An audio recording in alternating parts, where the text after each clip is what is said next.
আসসালামু আলাইকুম ওয়া রাহমাতুল্লাহি ওয়া বারাকাতুহু। আপনারা সকলেই ইতিপূর্বে সোশ্যাল মিডিয়াতে একটি ভিডিও ছড়িয়ে ছিটিয়ে পড়েছে। আপনারা বিষয়টি জেনেছেন যে আমাদের সকলের শ্রদ্ধেয় ভাইজান মুফতি মনির হোসেন কাসেমী তিনি গতকালকে বেগম খালেদা জিয়াকে উচ্চারণ শব্দ চয়ন করে একটি সামাজিক মাধ্যমে ভিডিও ভাইরাল করেছেন।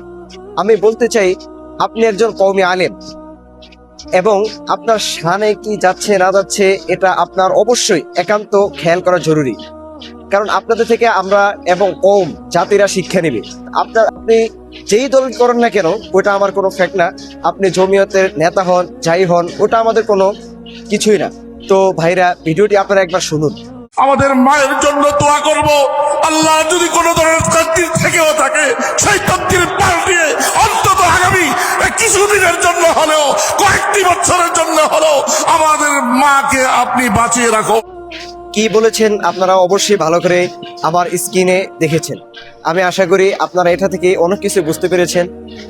তো আল্লাহ তাআলা আমাদের সকলকে সঠিক বুঝ দান করুন এবং দ্বীন ইলমকে ভালো করে অর্জন করে যেটা সঠিক, যেটা হক, ওই পথেই আমাদেরকে সকলকে চালাবার তৌফিক দান করুন। ওমা আলাইনা ইল্লাল বালাগ।